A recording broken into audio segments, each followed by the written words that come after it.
ಗಿರಿ ಮಾಡ್ತಾ ಇದ್ದಾರೆ, ಅವ್ರಿಗೆ ಭಯ ಬಂದಿದೆ. ಎಲ್ಲ ಮತಗಳು ಬೋಗಸ್ ಮತದಾನ ಮಾಡ್ಯಾರಲ್ಲ, ಇಟ್ಟು ದಿವಸ ಸತ್ತವ್ರದ್ದು ಹುಟ್ಟಿಂಗ್ ಹಾಕ್ಯಾರ. ಮಾರು ವಿಷಯದಲ್ಲಿ ಬಂದು ಹುಟ್ಟಿಂಗ್ ಹಾಕ್ಯಾರ. ಕೈಗೆ ಹಚ್ಚಿದಂಥದ್ದು ಯಾವುದೋ ಕೆಮಿಕಲ್ ಹಚ್ಚಿ ಅಳಿಸ್ಕೊಂಡು ವೋಟಿಂಗ್ ಹಾಕ್ಯಾರ. ಈಗ ಇದು SIR ಆಗೋದ್ರಿಂದ ಯಾರು ಸತ್ತವ್ರದ್ದೆಲ್ಲ ಫೋಟೋಗಳು ಡಿಲೀಟ್ ಆಗ್ತಾವೆ.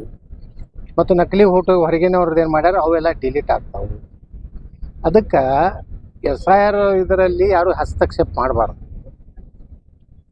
ಇವತ್ತು ಜನಪ್ರತಿನಿಧಿಗಳು ಸಹಿತ BLO ಜೊತೆಗೆ ಒಂದು ರೀತಿ ಪ್ರೀತಿಯಿಂದ ಏನು ತಪ್ಪಾಗಿದ್ರೆ ಹೇಳಬೇಕು. ಆದರೆ ಎಲ್ಲರಿಗೂ ಅಧಿಕಾರ ಐತಿ. ನೀ ಯಾಕೆ ಬಂದಿ ಇವೇನು MLA ಅಲ್ಲ, MP ಅಲ್ಲ, ಅಥವಾ ಈ ಬಿಜಾಪುರದೇನು ಆದಿಲ್ ಶಾಹನ ಮರಿಮೊಮ್ಮಗನೂ ಅಲ್ಲ. ಆದಿಲ್ ಶಾಹನೂ ಹೋಗ್ಯಾನ ಆ ಕಡೆ ಹೋಗ್ಕೋತ. ಇವರೆಲ್ಲ ಗುಂಡಾಗಿರಿ ಮಾಡೋದು, ಹಂಚೋದು, ಹಿಂದೂಗಳ ಏರಿಯಾದಾಗ ಬಂದು ಮತದಾನ ಅವರು ಸರಿಯಾಗಿ SIR ಆಗ್ಲಾರ್ದಂಗೆ ನೋಡ್ಕೋದು. ಇದು ಉದ್ದೇಶ ಏನಂದರೆ ಮುಂದಿನ ವಿಧಾನಸಭೆಯಲ್ಲಿ ಹಿಂದೂ ಅಭ್ಯರ್ಥಿ ಆರಿಸಿ ಬರಬಾರ್ದು. ಮತ್ತು ಹೆಂಗೆ ಪಶ್ಚಿಮ ಬಂಗಾಳದಲ್ಲಿ ದಬ್ಬಾಳಿಕೆ ದೌರ್ಜನ್ಯ ಈಗ ಅವ್ರ ದಬ್ಬಾಳಿಕೆ ನೋಡಿಬಿಟ್ರೆ ಮುಂದೆ ಅವರು MLA ಆಗಿದ್ರ ಗತಿ ಏನು ಅನ್ನೋದು ಈಗ ಜನರಿಗೆ ಗೊತ್ತಾಗಲಕತ್ತೈತಿ. ಅದಕ್ಕೆ ನಾ ಎಲ್ಲ ಹಿಂದೂಗಳಿಗೆ ವಿನಂತಿ ಮಾಡ್ಕೋತಾನಂದರೆ ಯಾರಿಗೂ ಹೆದರಬೇಡ್ರಿ. ನಾಳೆಯಿಂದ ನಾನು ಅಡ್ಡಾಡ್ತೀನಿ ಆ ಜಿಲ್ಲೆ DC ಅವ್ರಿಗೆ ಮತ್ತು ನಮ್ಮ ಚುನಾವಣೆ ಅಧಿಕಾರಿಯನ್ನು ಕಾರ್ಪೊರೇಷನ್ ಕಮಿಷನರ್ ಪತ್ರ ಬರೀಲಾಕತ್ತೀನಿ. ಇವತ್ತು ಯಾವನೋ ಒಬ್ಬ ಮೆಂಬರು ಒಂದು ಮಸೂತಿ ಒಳಗೆ ಮೀಟಿಂಗ್ ಮಾಡ್ತಾನೆ. BLOಗಳು ಯಾರು ಅಧಿಕಾರ ಕೊಟ್ಟರು ಅವನಿಗೆ? ಅವ ಯಾವ ಅದನ್ನು ಕಂಡಕ್ಟ್ ಮಾಡೋದವ ಯಾವ ಅಧಿಕಾರಿ? ಅವ್ನು ಸಸ್ಪೆಂಡ್ ಮಾಡ್ಬೇಕಂತ ಹೇಳಿದ್ದೀನಿ. ಇವತ್ತು ನಾಳೆ ನಾ ಜಿಲ್ಲಾಧಿಕಾರಿಗಳು ಪತ್ರ ಬರೀಲಾಕತ್ತೀನಿ. ಈ ರೀತಿ BLOಗಳು ಮೀಟಿಂಗ್ ಕರೀಲಕ್ಕೆ ನನಗೂ ನಾ ಆ್ಯಸ್ ಎ MLA ಕರೀಲಕ್ಕೆ ನನಗೆ ಅವಕಾಶ ಕೊಡಬೇಕು, ಕಾನೂನಿನ ಚೌಕಟ್ಟಿನಲ್ಲಿದ್ದರೆ. ಇರಲಿಲ್ಲ ಅಂದರೆ ಅವನ ಮ್ಯಾಗ ಆ್ಯಕ್ಷನ್ ಆಗಬೇಕು. ಅವನ ಆಫೀಸರ್ ಯಾಕೆ ಹೋದವ BLOಗಳನ್ನ ಕರ್ಕೊಂಡು, ಅವನ ಮ್ಯಾಗೂ ಕ್ರಿಮಿನಲ್ ಕೇಸ್ ಆಗಬೇಕು ಹೊರತಿ ಮೇಲೆ. ಮತ್ತು ಹೊರತಿಗೆ ಪ್ರಚೋದನೆ ಮಾಡೋದಂಥ ಏನು ವ್ಯಕ್ತಿ ಅದನ್ನಲ್ಲ ಅವನ ಮ್ಯಾಗೂ ಕೇಸ್ ಆಗಬೇಕು. ಈಗ ನಕಲಿ ಓಟ್ ಮಾಡ್ಯಾರ ಬಸವನಗೌಡ್ರ ಹೊಯ್ಕೋತಾರಲ್ಲ, 30,000 ಓಟ್ ಚಿಂಚೋಳಿನ ಇಲ್ಲಿ ತರ್ಲಿಕ್ಕೆ ಆಗ್ತೈತೇನ್ರಿ? ಅಂತ 3 ಕನ್ನಡ ಮಕ್ಕಳು ಅದಾರ ಇವರು. 30,000 ಮಂದಿನ ಚುನಾವಣೆ ವೋಟಿಂಗ್ ಟೈಮ್ನಾಗ ತರುವಂಥದ್ದು ಸಾಧ್ಯ ಐತೆ. 30,000 ಗೇಟ್ ವಾಹನಗಳು ಬೇಕಾಗ್ತದೆ. ಒಂದು ಕಾರ್ಯಕ್ರಮಕ್ಕೆ ಜನರನ್ನ ತರೋದಾಗೋದಿಲ್ಲ 30,000 ಜನರನ್ನ. ಅಲ್ಲಿನೂ ನೋಡ್ರಿ ಸೇಮ್ ಹೆಸರಿನವ್ರು ಇರ್ತಾರೆ. ಅಲ್ಲಿ ಬಸವನಗೌಡ ರಾಮನಗೌಡ ಪಾಡ್ಲೆ ತಿರ್ಬಾರ್ದನ್ನು, ಅಲ್ಲಿನೂ ಶಿವಪ್ಪ ಕಲ್ಲಪ್ಪ ಕತ್ತನಹಳ್ಳಿ ತಿರ್ಬಾರ್ದನ್ನು. ಇಲ್ಲಿ ಬಿಜಾಪುರನಾಗೆ ಕತ್ತನಹಳ್ಳಿಯವ್ರು ಇರ್ಬೇಕನ್ನು. ಹಾಗೆಲ್ಲ ಸೇಮ್ ನಾವು 12,000 ಇಂಥ ವೋಟರ್ಸ್ಗಳು ಸೇಮ್ ಹೆಸರು ಇದ್ದವ್ರು ನಾವು ತೆಗೆದು ತೋರಿಸಿವಿ. ಚಿಂಚೋಳಿ ಒಳಗಿದ್ದವ್ರ ಹೆಸರುಗಳು ಆ ಫೋಟೋ ಬೇರೆ ಅದಾವೆ, ಊರು ಬೇರೆ ಐತಿ. ಸುಮ್ಮನೆ ನೋಡ್ರಿ, ಈಗ ಸುಪ್ರೀಂ ಕೋರ್ಟ್ ತನಕ ಹೋದ. ಸುಪ್ರೀಂ ಕೋರ್ಟ್ನಾಗ ಚೀಮಾರಿ ಹಾಕ್ಸ್ಕೊಂಡು 1 ಲಕ್ಷ ರೂಪಾಯಿ ದಂಡ ಇದ್ದಿದ್ದು 2 ಲಕ್ಷ ರೂಪಾಯಿ ದಂಡ ಕೊಟ್ಟು ಬಂದ. ಹೈಕೋರ್ಟ್ನಾಗ ನನ್ನಂತೆ ಆಯಿತು, ಕಿತ್ತೋಗಿದ್ದು ದಂಡ ಹಾಕಿದ್ರು, ಫೇಕ್ ಅಲಿಗೇಷನ್ ಮಾಡಿ ಅಂತೇಳಿ. ಸುಪ್ರೀಂ ಕೋರ್ಟಿಗೆ ಹೋದ, ಕಪಿಲ್ ಸಿಬಾಲ್ ಕೊಟ್ಟ, ಆದರೂ ಸುಪ್ರೀಂ ಕೋರ್ಟ್ ತಿರಸ್ಕಾರ ಮಾಡ್ತು. ಮತ್ತು ಅದು ಇಂಟರ್ನಲ್ ಏನೋ ಚೀಫ್ ಜಸ್ಟಿಸ್ ಒಂದು ಚೇಂಬರ್ನಾಗೂ ಒಂದು ಕೋರ್ಟ್ ನಡೀತೈತೆ. ಮತ್ತು ಕಪಿಲ್ ಸಿಬಾಲ್ ತೊಗೊಂಡು ಆ ಒಂದೇನು ಜಮೀರ್ ಅಹ್ಮದ್ ಖಾನನ ಸಹಕಾರದಿಂದ ಅಲ್ಲಿ ಸುಪ್ರೀಂ ಕೋರ್ಟ್ನಾಗ 2 ಸಲ ಚೀಮಾರಿ ಹಾಕ್ಸ್ಕೊಂಡು ಬಂದರು ಸಹಿತ ಇನ್ನೂ ನಕಲಿ ಓಟ್ ಅಂದ್ರೆ ಹತಾಶೆ ಆಗಿಬಿಟ್ಟಾರ ಕೆಲವೊಂದು ಮಂದಿ ಬಿಜಾಪುರನಾಗ. ಇವತ್ತು ಬಿಜಾಪುರ ನಗರ ಇಟ್ಟು ಸುಂದರ ಆಗೈತಿ, ಇಟ್ಟು ಶಾಂತ ಐತಿ, ಗುಂಡಾಗಿರಿ ನಡೆಯಲಾಗೈತೆ ಅನ್ನುವಂಥ ಏನೋ ಒಂದು ವಾತಾವರಣ ತಯಾರಾಗೈತಲ್ಲ ಕಳೆದ 7-8 ವರ್ಷದಿಂದ. ಮೊದಲನೇ 8 ವರ್ಷದ ಬಿಜಾಪುರ ಬೇರೆ ಇತ್ತು, ಇವತ್ತಿನ ಬಿಜಾಪುರ ಬೇರೆ ಐತಿ. ಇಡೀ ದೇಶದಲ್ಲೇ 4ನೇ ಒಳ್ಳೆಯ ಗಾಳಿ ಇರುವಂಥ ನಗರ ಆಗೈತಿ. ಇದು ಎಲ್ಲ ಇದನ್ನು ಹಾಳು ಮಾಡಬೇಕು, ಇದನ್ನು ಇನ್ನೊಂದು ಸಣ್ಣ ಮಿನಿ ಪಾಕಿಸ್ತಾನ ಮಾಡಬೇಕು ಅನ್ನೋಂಥ ಪಾಕಿಸ್ತಾನಿ ಪ್ರೇಮಿಗಳು ಸುಮ್ಮನೆ BLOಗಳಿಗೆ ಅನಿಸೋದು, ಈ ರೀತಿ ನಕಲಿ ಓಟ್ ಮಾಡ್ಯಾರ ಅನ್ನೋದು. ಯಾವ ಹಿಂದೂಗಳು ನಕಲಿ ಓಟ್ ಮಾಡ್ಯಾರ ಬಿಜಾಪುರನೊಳಗೆ. ನಕಲಿ ಓಟ್ ಮಾಡುವಂಥ ಸಂಸ್ಕೃತಿ ಹಿಂದೂ ಸಮಾಜದಲ್ಲಿ ಇಲ್ಲೇ ಇಲ್ಲ.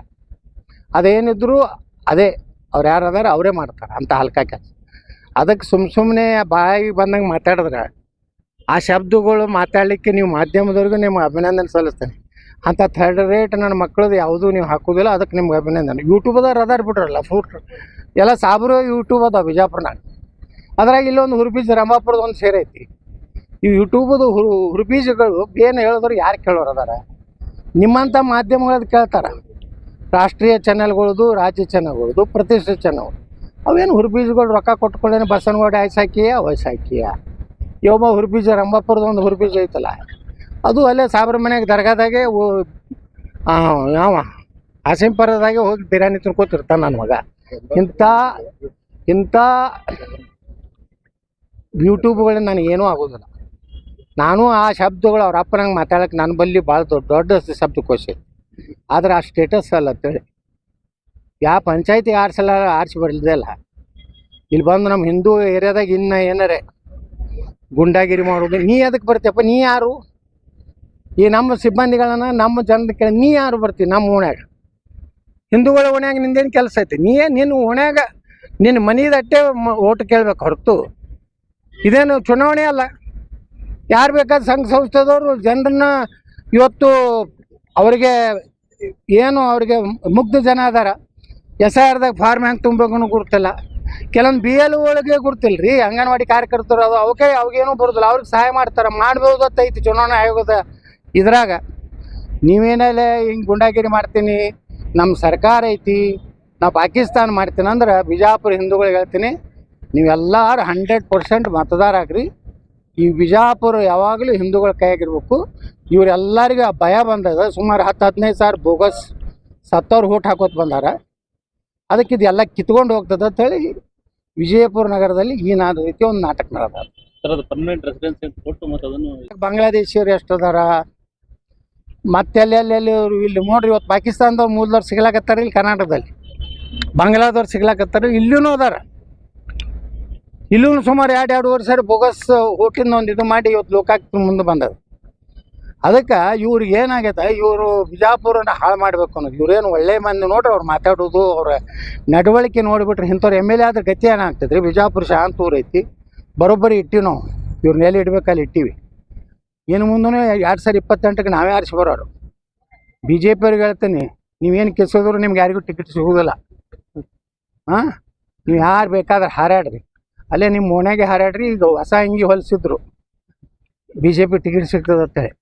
ಮೊನ್ನೆ ನಾ BJPಗೆ ಓಟ್ ಹಾಕಿದ್ಮ್ಯಾಗ ಮತ್ತೆ ಅಂಗಿ ಹೋಗೋದು ಜೀನ್ಸ್ ಪ್ಯಾಂಟ್ T-ಶರ್ಟ್ ಹಾಕೊಂಡು ಅಡ್ಡಾಡಕತ್ತಾರ. ಯಾಕಂದ್ರೆ ಸಿಕ್ಕೇ ಬಿಡ್ತು ಅಂತೇಳಿ. ನಾ ಏನೋ ಕಾಂಗ್ರೆಸ್ಸಿಗೆ ಓಟ್ ಹಾಕ್ತೀನಿ, ಹೊರಗೆ ಹೋಗ್ತಾನ, ಯತ್ನಾಳ್ ಮುಗೀತು ಅಂತ ತಿಳ್ಕೊಂಡಿದ್ರು. ಮತ್ತು ಅಂಗಿ ಕಳೆದು ಯಾಕಡ್ರೆ ಮಾರಿ ಮಾಡ್ಕೊಂಡು ಗಡ್ಡ ಬಿಟ್ಕೊಂಡು ಅಡ್ಡಾಡಕತ್ತಾವ. ಬರೋದು ಬಿಡೋದು ಅದು ಮುಂದದು. ಆದ್ರೆ ಮೊನ್ನೆ BJPಗೆ ನಾವು ಓಟ್ ಹಾಕಿದ್ದೆ. ಅದಕ್ಕೆ ಹಾಕಿದೆ, ನಾ ಯಾವ ಪಕ್ಷದಿಂದ MLA ಇದನ್ನ ಹಾಕೀನಿ, ಅದಕ್ಕೆ ವೇದಿ ಹೊಡ್ಕೊಂಡವು. ನಾವ್ರೇನು ತಿಳ್ಕೊಂಡಿದ್ರು, ಒಂದು ಏನೋ ಕಾಂಗ್ರೆಸ್ನವ್ರು ಒಂದು 7-8 ಕೋಟಿ ರೂಪಾಯಿ ಕೊಡ್ತಾರ, ಅಭಿವೃದ್ಧಿಗೇನೋ ಒಂದು 50 ಕೋಟಿ ರೂಪಾಯಿ ಕೊಡ್ತಾರ್ತೇನೋ ಆಶ್ವಾಸನೆ ಕೊಟ್ಟು ಓಟ್ ಹಾಕ್ಯಲ್ಲ. ಮಂದಿ BJP ಹಾಕ್ಯಾರಲ್ಲ, ಯಾರು ಹಾಕ್ಯಾರೋ ಗುರುತಲ್ಲ. ರಾಜ್ಯಾಧ್ಯಕ್ಷನೇ ಹಾಕ್ಸನತ್ತರು, ನಮಗೂ ಸುದ್ದಿ ಐತಿ. ಅವನೇ ಇಳ್ಕೊಂಡು ನೀವು DK ಶಿವಕುಮಾರ್ ಹೇಳ್ದಂಗೆ ಹಾಕಲಿಲ್ಲ ಅಂದ್ರೆ ನಾನು ಎಲ್ಲ ಹಗರಣಗಳು ತೆಗಿತಾನ. ವೋಟಿಂಗ್ ಆದ ಮ್ಯಾಗ ವಿಪ್ ಇಶ್ಯೂ ಮಾಡ್ತಾರೆ. ರಾಜ್ಯಾಧ್ಯಕ್ಷರು ವೋಟಿಂಗ್ ಆದ್ಮ್ಯಾಗ ಯಾರು ವಿಪ್ ಇಶ್ಯೂ ಮಾಡ್ತಾರೆ? ವೋಟಿಂಗ್ಗಿಂತ ಮೊದಲು ವಿಪ್ ಇಶ್ಯೂ ಮಾಡ್ತಾರೆ. ಅವ್ರು ವಿಪ್ ತಗೊಳ್ಳಿ, ಅವ್ರ ಮನೆಗೆ ಹೋಗಿ ಹಚ್ತಾರೆ. ನೀವು ಅಧ್ಯಕ್ಷ ಅಲ್ಲಿ ಓಟ್ ಹಾಕಿ ಬರ್ತಾರೆ, ಅಲ್ಲಿಂದ ವಿಪ್ ಬರ್ತಾರೆ. ಅಂದ್ರೆ ಭಾರಿ ವ್ಯವಸ್ಥಿತವಾಗಿ DK ಶಿವಕುಮಾರ್ಗೆ ಸಹಾಯ ಮಾಡಲಿಕ್ಕೆ ಈ ರಾಜ್ಯಾಧ್ಯಕ್ಷ ಅತ್ಯಂತ ನಾಚಿಕೆಗೇಡಿ ಕೆಲಸ ಈ ರಾಜ್ಯದಲ್ಲಿ ಮಾಡ್ಯಾರ. ಮೊನ್ನೆ ಪತ್ರದ ಮೂಲಕ ನೀವು ರಾಷ್ಟ್ರೀಯ ಅಧ್ಯಕ್ಷರಿಗೆ ಒಂದು ರೀತಿ ಕೊಟ್ಟಂಗಿತ್ತು ಸರ್. ನಾ ಯಾಕೆ ಕೊಟ್ಟೆ ಅಂದ್ರೆ, ನೋಡ್ರಿ, ನಾ ಬರೀ ಹೋಗಿ ಅಲ್ಲಿ ನಾನು ಏನಾರೇ ಓಟ್ ಹಾಕಿದ್ರೆ ಈ ನನ್ನ ಮಕ್ಕಳು ಅದಾರಲ್ಲ, ಅವನು ಫೇಕ್ ಅಕೌಂಟ್ ಅದಲ್ಲ ಸಾಮಾಜಿಕ ಚಾಲದ, ಆದರೂ ಹಾಕಿದ್ರು ಅವರು. ಯತ್ನಾಳರು ಕಾಂಗ್ರೆಸ್ಗೆ ಹಾಕಿದ್ದಾರೆ ಅನ್ನೋ ಸಂದೇಹವಿದೆ. ನಿಮ್ಮ ಅಭಿಪ್ರಾಯ ಏನೋ ಹಾಕಿಸಿದ್ದ. ನಾ ಇಷ್ಟೇ ಹೇಳ್ತೀನಿ ವಿಜಯೇಂದ್ರಗೆ, ನನ್ನ ವೈಯಕ್ತಿಕ ವಿಚಾರನಾಗ ನನ್ನ ಕುಟುಂಬದ ಬಗ್ಗೆ ಏನಾರೇ ನೀನು ಕೆಟ್ಟ ಶಬ್ದಗಳನ್ನು ಹಾಕಿದೆ ಅಂದ್ರೆ ನಿನ್ನ ಕುಟುಂಬದ ಇತಿಹಾಸ ನನ್ನ ಬಳಿ ಐತಿ. ನಿಮ್ಮ ಅಪ್ಪಂದು ನಿಮ್ಮ ಅವ್ವಂದು ಎಲ್ಲ ನನ್ನ ಬಳಿ ಇತಿಹಾಸ ಐತಿ. ನೀ ಸುಮ್ಮ ಹುಷಾರಲ್ಲೇ ಅಟ್ಟೆ ಇರಬೇಕು. ನಿನಗೆ ನಕಲಿ ಏನೋ ಫೇಸ್ಬುಕ್ನಾಗ ಅಕೌಂಟ್ ಮಾಡಿ ಅಸಹ್ಯ ಬರೆಸ್ತೀಯಲ್ಲ, ನೀನು ಇತಿಹಾಸನೂ ನನಗೆ ಗೊತ್ತೈತಿ. ನಾನು ಬರ್ಸ್ಲಾಕ ಚಾಲು ಮಾಡ್ತೀವಿ ಅಟ್ಟೆ. ಈಗ ಹೋಗೋ ಕಾಲ ಬಂದೈತಿ, ನಿನ್ನ ಮುಗಿದೈತಿ.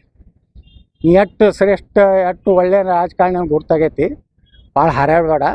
ನೀ ಏನಾರೇ ವೈಯಕ್ತಿಕ ನಾನು ವಿಷಯ ಹಾಕಿದಿ ನಿನ್ನ ಚೇಲಾಗಳ ಕಡೆಯಿಂದ ಅಂದ್ರೆ ಅದಕ್ಕಿಂತ ಕೆಟ್ಟ ವಿಷಯಗಳನ್ನ ನಾನು ಹೇಳ್ತೀನಿ.